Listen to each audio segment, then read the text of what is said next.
the third line from the top on page Yud Ches. And we didn't have a chance to finish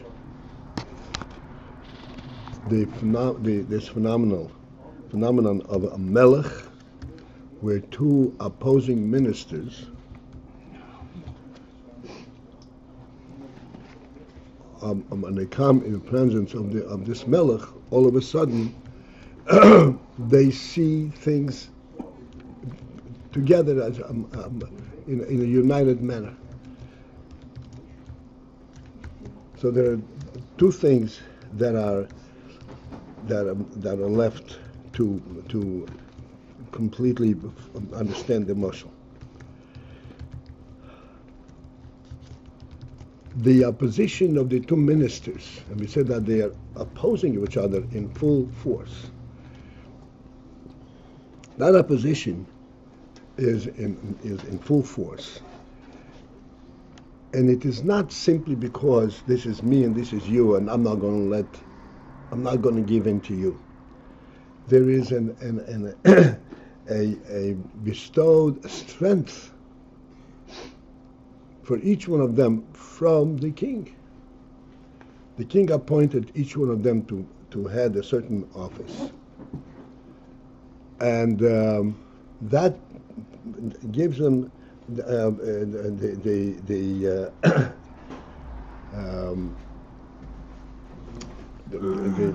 right and position and the strength to stand for what they believe and is right for from their perspective, and therefore they cannot really deal with anyone else. This is on the one hand. The other thing you have to understand is that when they come in front of the king is in a different realm altogether. So we started discussing this yesterday, pointing out that there is the king that is a melech al-am and ein melech lo-yam. So despite the fact that he is meroimim and so forth, but his roimimus ultimately is expressed in the fact that he's meroimim alam, that he was appointed and accepted to be the head of this nation in full glory and full ramification, to the extent where there is no national presence but for him.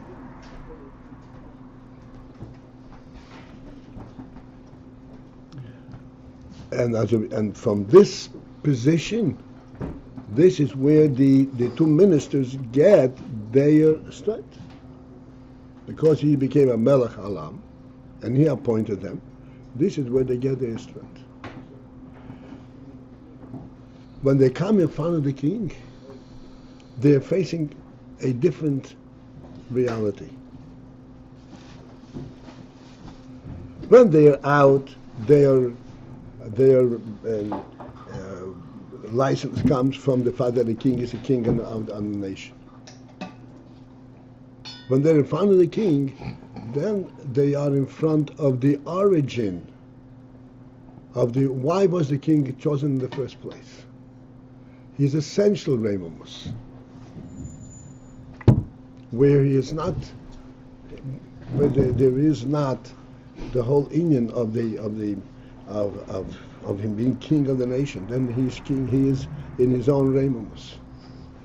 Because as we discussed yesterday, and this is obvious, the reason he was chosen to be king of the nation, again, not because he knows how to run a country. He has that capability of being king of the nation, but because he is essentially king. His essential status is essentially meroimim, and the nation wants that reimamus. And so therefore, when you're in front of the king, he's not really a king on the nation. He is what he is.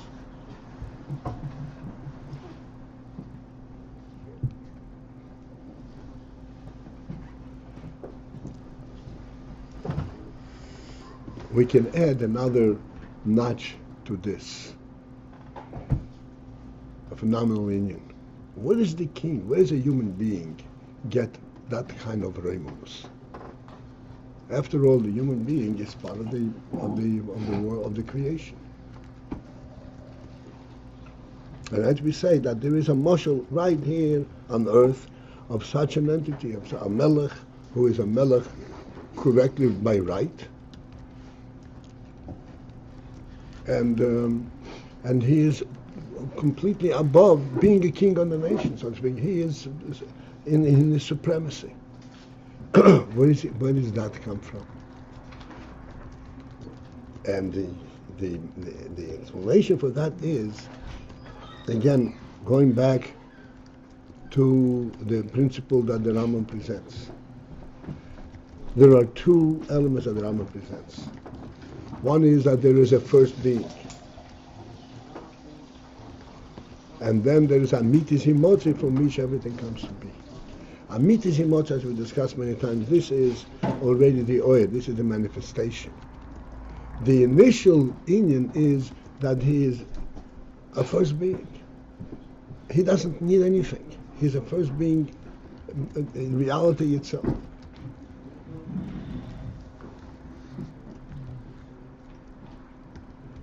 Not that his first being consists in the fact that he can create a world. That's what he says all the time. Not the Zehu Iker al Kushim Beira Ilus. There's an initial and a self-contained, a self-defined truth there that nothing to do with world, doesn't need world. The world, even though it's a creation, and it has all the ramifications and the structures of a creation, one thing supports the other. As it says, Goveyo Mal Goveyo Shemer, a higher element holds together a lower element, and so forth. The principle that it comes from a first being is the real strength in the world.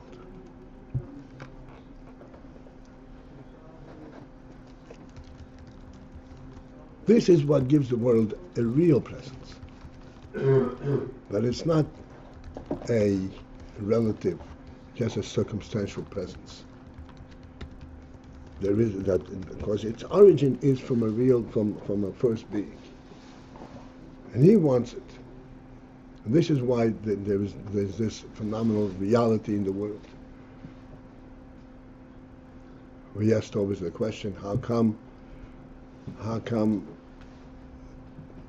anything in the world cannot be destroyed?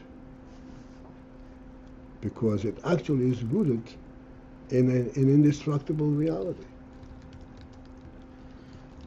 That's what it says, Beis Bora Elikim, the Shemayim v'Ha'aretz. Beis Bora is not, it's not telling you that the world is a creation. It's telling you that there is a Elikim who creates it.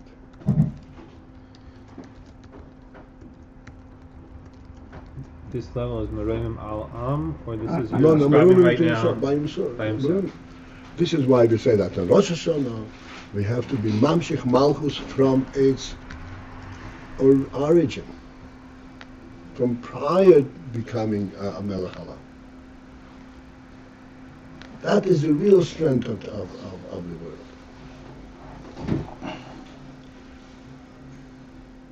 Therefore, when the two ministers come in front of the king, they're standing in the presence of something that, from their perspective, that is beyond presence. They are within the national government, with their national presence. This is beyond presence. From that perspective, they see identically.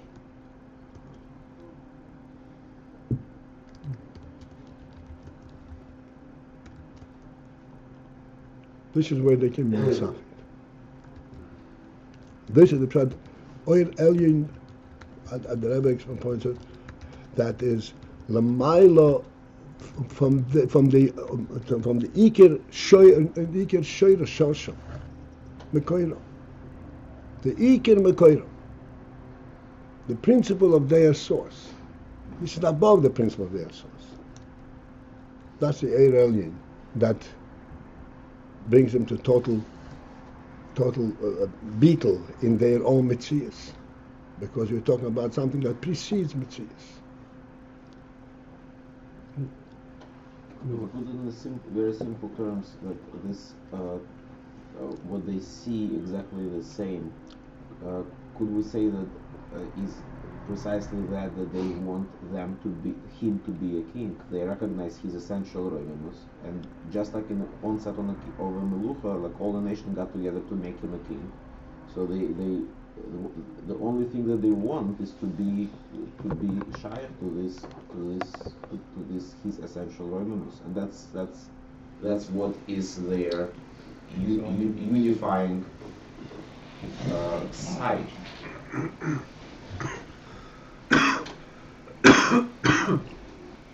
What's your point?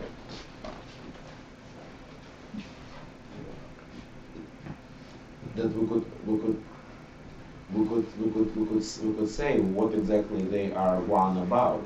They one about wanted to be. When they are found a king, they lose their own want. They cannot, as innocents, as entities in the world, have that kind of want. This is what the Alter Rebbe says. I don't want anything. I want just you alone. This is beyond Metzias. This is beyond Metzias. Yes. You mentioned that the real presence of the world, from this level of the Roimos of the king himself, the real presence is the Kadmon aspect, the first being. What would be the Roimim al-Am? How would you, in talking about the Nimshal, in terms of, I don't know where the contrast is. Like, when they are out of the palace, when they are running their own offices, how about in the Nimshal? Huh? In the Nimshal. The mashal, the real thing is the Kadmon aspect of the world, the fact that the source is something that's precedes everything. The Nimshal means the way. In other words, you explained in the world the Melech and how it is like you're saying. No, it's like the world stands on Belima. This Bereishis Bara Elokim. Right. So that's the Nimshal for Roimus to himself. Right. What would be the Roimus al-Am? How would you, in terms of world and Elokus, what would be the... That he was Mamshech, no, that's mislavish in the world. And he makes sure that no matter what he gives in a manner that the world would be able to accept. But how do the people relate to the Roimamus al-Am? In other words, I mean, explain that also.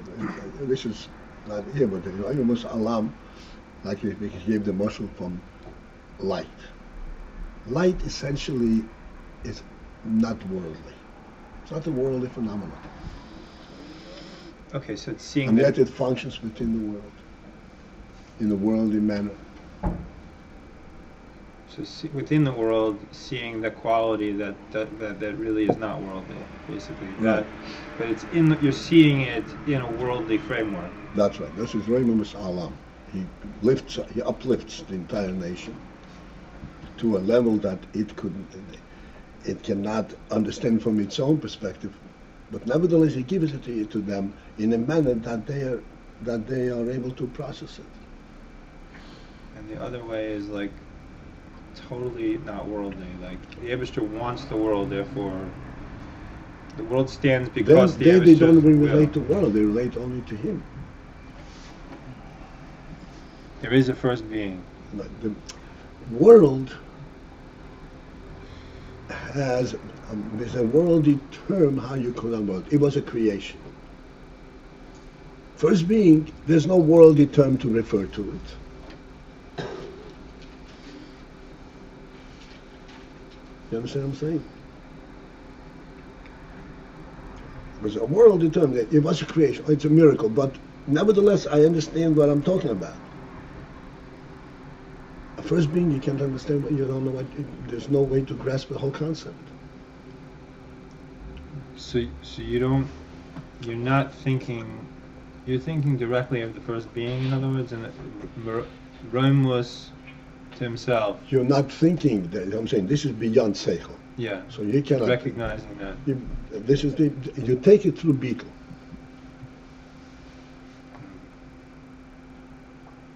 Because I thought you said before, there's a first being quality to the world. The fact that the Eibishter just wanted it, and that's why it is. Yeah, but this is not something that you can grasp. Right. Okay, but this. Okay. Doesn't become part of the structure of the world. This is something beyond.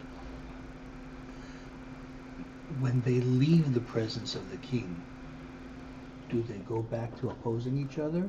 Yeah, I mean, they go back to their mandate. To their mandate. They go back to do what they have to do. Okay, but the fact that they've been in the presence of the king, that has to impart to them some of that They go to the king. They go in the unity. presence of the king when they have a dispute that they cannot reconcile.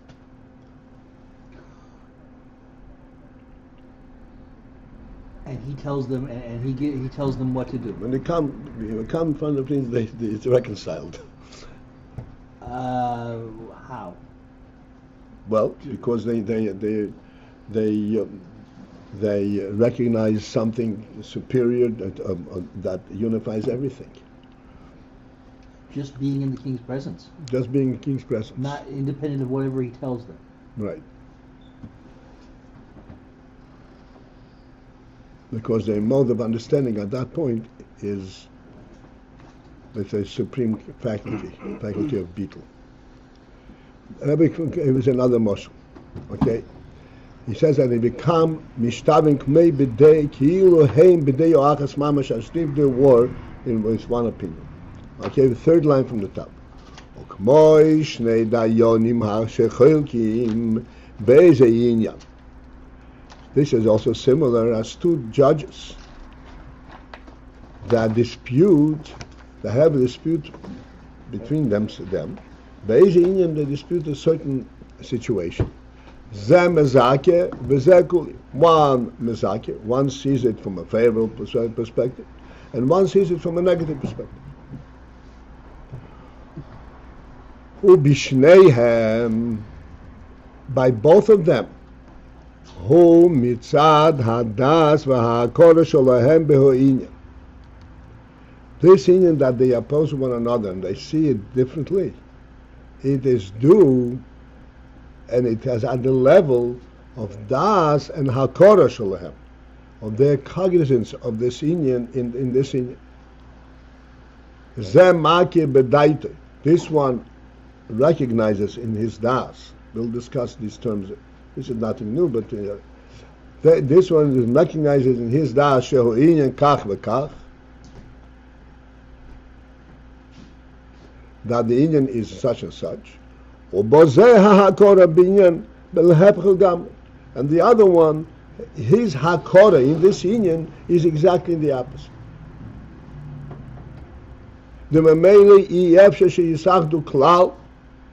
And therefore, as a result, automatically it is impossible that they should unite altogether at all.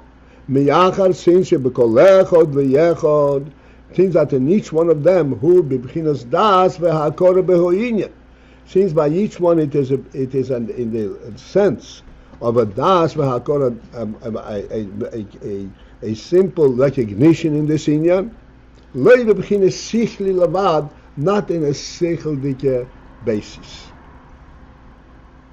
So what do we say over here? Sichli and das and hakora.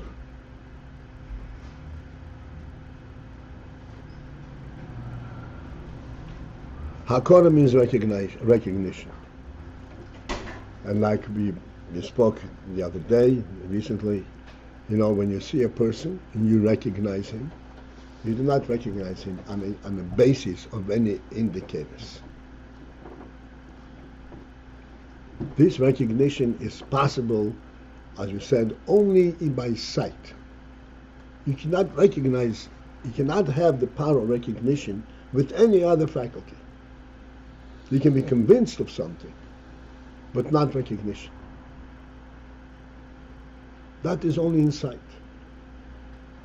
Which again, as we pointed out then, that this points out the superior quality of sight, that sight relates to something which is really higher than the world and gives you a principle of truth. This is how it is. It's indisputable. The reason it's indisputable is because it's not based on any basis.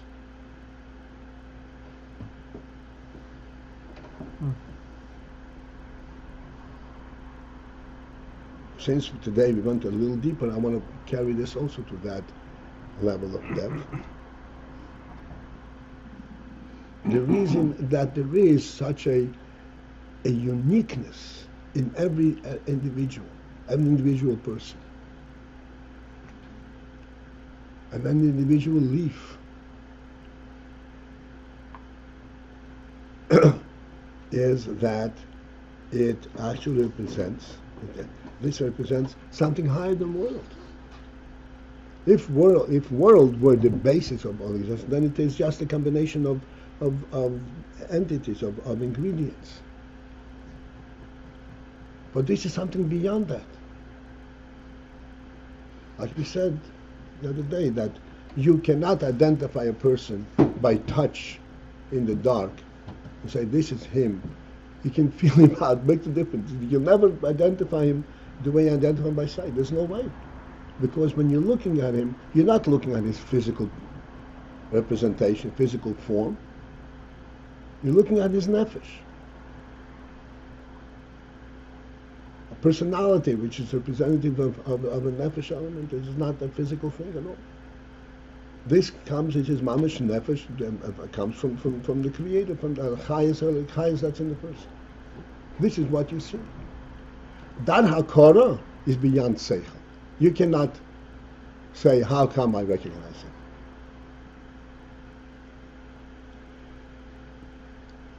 In seichel, like these two dayonim the Rebbe is describing, the two dayonim, each one has their sense of truth, of das.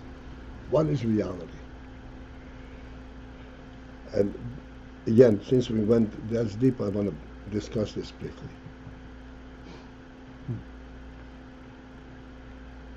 We have seichel, and as the Rambam says, what is the basis of seichel? Ultimate basis of seichel is that there is a reality. If you do not recognize, you do not know that there is a reality, what's the point of seichel? Like Einstein says, everything is relative. There's no reality in seichel per se.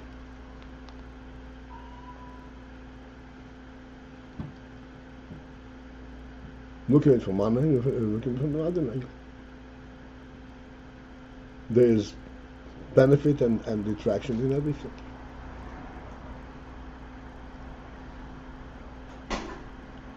Because that in fact there is a fundamental truth. There is a first being. And there is an intent in everything that's created. This is why I said there is a uniqueness in everything. There is an intent in everything that's created. This is this element of intent in everything is given to every individual person. A person senses his own truth. He senses that he is for real.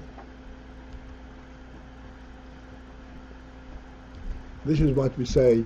We said, "Kol davar eitzim b'kiyumai." Everything wants to maintain kiyumai, his presence. Why? Because his presence, what he is, this is the godly intent that was put into him. He is what recognizes godliness to the fullest. And so therefore it's a bikiyah. Because of this, the origin of the chayes of the person, he has what's called das v'hakor. He has an essential knowledge of what is true, of right and wrong. So these two dayanim, when they are in dispute, as the Rebbe says, their dispute is not based on the sikhli levad, on the seichel, on the argument. But there is this for it, there is that for it. Then they can argue as much as long as they need to. But when they come to a conclusion, and they each recognize what is true in this instance, they cannot say anything other way.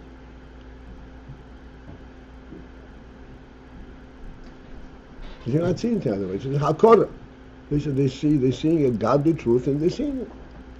Through what process do they come to the realization of this truth, if not through seichel? Through seichel, they come to reaching into the depth of their own recognition. It's not the seichel that builds their knowledge. The seichel is a means to reach into the higher truth of the nefesh. But once they reach that, this is what they say. So one nefesh sees it this way, one nefesh sees One it this person way. sees it this way, the one person does hakor. Lo b'bchinas sichel levad. And therefore, efshar sheyisachdu klal. It's really not possible that yisachdu. It is not a stubbornness. It is their reality. Each one has his own reality as God has created him.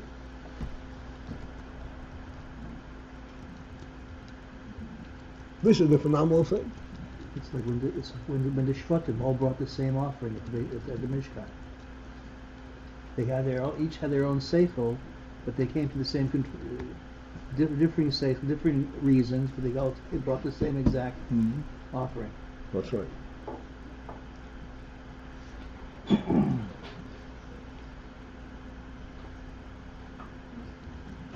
This is the word hakora. We explained just now. Hakora means you recognize the sin. You can't tell me I didn't see it when I saw it.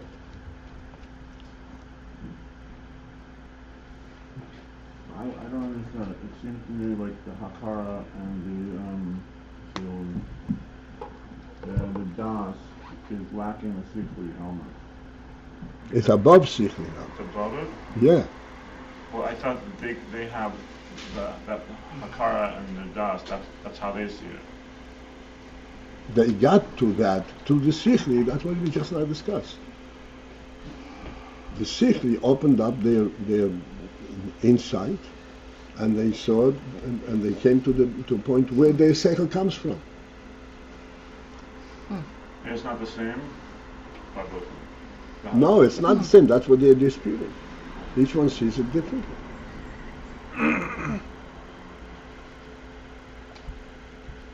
Even though ultimately they came from the same source, but here they're going to the source of the nefesh, which is different. What do you mean they came from the same before? There's one creator that. Yeah, but one created many minds. So they go to the source of their mind, not to. A dayan, the Rebbe describes it in Tzemach Vov, a dayan has to, and even in Shulchan and all he said, when a dayan has to paskin a shayla, especially when it comes to dispute and all that, the sinin has to be nisames in his own mind. You cannot base it on some kind of a logical proof. He has to judge within himself, yeah, in other words, feel this is true, this is right.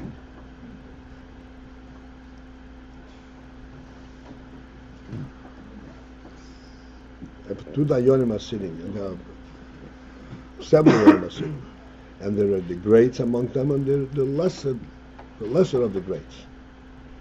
And one of the lesser of the greats hears that the great one thinks thusly.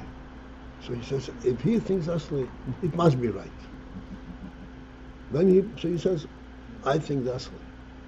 On the basis, because this great person thinks like this. He's violating his station, his mandate. But he knows it's true. He's not producing another opinion.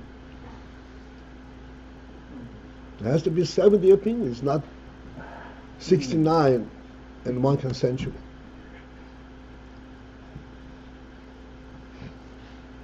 So they agree when their Hakar and their Das is in alignment with the Sifri. What? Says, I don't think it's that far off. Okay then. When their Das, then their Hakara is not according to the Sifri. He doesn't say that. Come on, David. You weren't listening. Not Not only. Not only sichli, it is a das hakor. All right, let's. We have to interrupt now. Have a good day. Where is our conference? Not long enough, not long enough.